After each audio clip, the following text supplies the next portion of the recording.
The guest is Pastor Walker, and the issue is issues of recidivism. And of course, Reverend Walker, before we had our first commercial break, we promised that we'd give you an opportunity to continue some of the issues and some of the things that you think cause these individuals to go out, get out of the system, and then go back into the system and back and forth. Well, I think, Dr. Haney, one thing that we have to really be clear on is the fact that some people go back into the prison system, they're reincarcerated because they, during the period of time while they were there, they didn't try to better themselves. They didn't try to do anything different. They had a mindset that I'm going to come out here and I'm going to do my thing no matter what. So they did that, you know, and they get reincarcerated and stuff like that. You know, you got that. That's there. And then you've got other people that maybe get reincarcerated because they get out and they got doors slammed in their face and they get frustrated, and because they don't have a solid support system there to help them through those rough moments of time, then they'll end up, you know, maybe absconding from parole supervision by not reporting to the parole officer, or going hanging out, or even recommitting another, committing another crime. So you got that. But then at the same time, there's another part to this puzzle that's really puzzling to me, Dr. Haney, and that's the fact that, you know, you have the Department of Probation and Paroles, and I'd like to share their mission with you. It says, our mission is to minimize public risk and promote lawful behavior by the prudent, orderly release and community supervision of adult offenders at the least cost to taxpayers.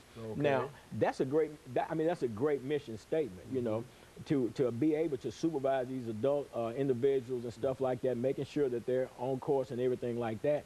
But the reality is that's a myth. That's not really what's happening in terms of the experiences that I've had with the probations and paroles, and more so in particular Mr. Gary Tulloch, who's the Director of Field Services. Because Dr. Haney, we developed a program. God empowered us to develop a program that has 42 guidelines, and then we have a fine system in place that we use as leverage to enforce those guidelines. Everybody knows that in society, you know, if you go down the street speeding, you get pulled over and given a speeding ticket, you got to pay a fine.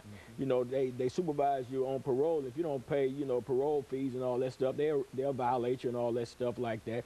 Professional ball players, you know, if they're late for practice, they'll pay a fine. So a fine system with checks and balances and things like that, that's as American as apple pie. You know what I'm saying? And nobody, any true law-abiding citizen does not have a problem with that type of system in place, especially when you consider that we live in the United States of America, and we have a judicial system, and we have policies, procedures, guidelines, and all these things like that. So we developed our program with that. But then, you know, I was having a problem because I was bringing people out of the prison system, and people was falling by the wayside, because my desire is to help people, and they were falling by the wayside because what happens, Dr. Haney, they make a commitment to say, I'm gonna involve myself in your program for 90 days when I get released. They know up front what the guidelines are. They know what they have to do. But then some of them would get out, and then they would start complaining to the parole officers about this guideline, that guideline, and the parole officer was allowing them to move from the place and stuff like that.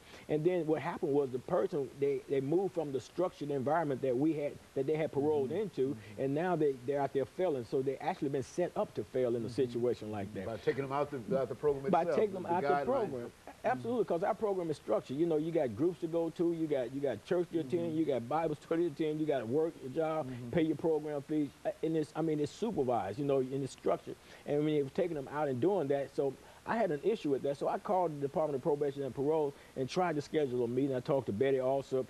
She threw this little mock meeting together in which she did not attend. A couple of parole officers attended, but I still was no results. So this issue kept going on and on. She even told me, said, well, you know what y'all do is start charging the money up front to come out. I said, it don't have anything to do with the money. You know, because we were bringing people in our program free, no cost, helping them get their ID, you know, food stamps, get them all situated, and trying to help them get jobs and stuff like that. So it wasn't these were some of the things the state was not doing. No, definitely, state, they don't do that. I mean, they just, all you do is pop in the parole office, show yourself up, and pay your supervision fee, and you're a done deal. You know, that's it. That's all they do. They don't even know if you really stand at the place you're staying at. You know, and I know this for a fact, you know, because I dealt with them on that issue. And, you know, but, you know, and we're going along. We're on the approved halfway house list and all that, what they call it. And I called in to complain about this to Gary Tulloch, the Director of Field Services.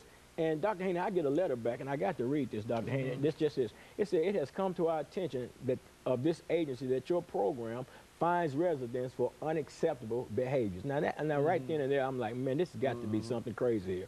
And then he said, the purpose of this letter is to notify you that we do not feel that fining offenders, as the attached guidelines suggest, is in the best interest of the offender. So we are temporarily removing your program from the list until I respond to this letter. Because you tried to fine them for infractions of some kind of structured kind of thing. Absolutely. We got guidelines say if you don't come in after curfew, we have a curfew. If you're not there at curfew, you stay out all night, you got to pay a fine.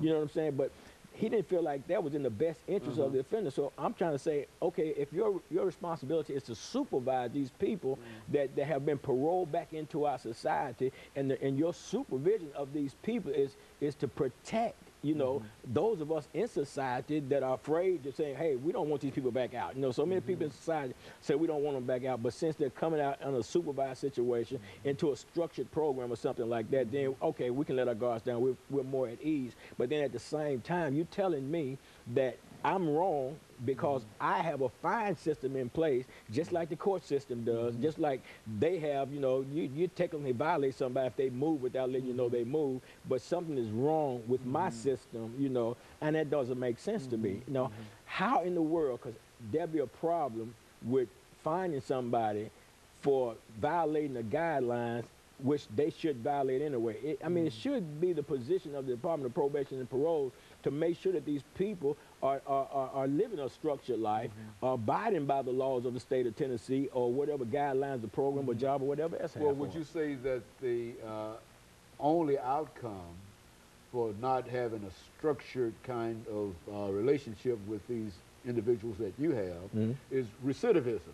That's it. Because if they get out of that structure, they go back to doing the whole... Dr. Haney, they go back. I got a letter right now from a guy that was in my program that has gone back into the system and said he wants to get back in my program. He says, not because of parole, because I'm flattening my sentence, which means I'm expiring my sentence. I need to get back in your program because I know I can get some real help there. You know, but of course, they allowed him to make that move out, and then, you know, he failed and went back to the system. And of course, what we'd like to talk about during this last segment, as we end this particular segment, Reverend Walker, is some of the issues associated with the pardon and release of individuals, and additional kind of information that you might want to share with us concerning the sponsorship in a real sense of these particular individuals. Because if they are not able to be sponsored by your program and other programs similar to your program, then we have no alternative but to continue talking about this issue of recidivism, because they will be right back. And of course, we'll be back with our audience following this very, very short commercial break.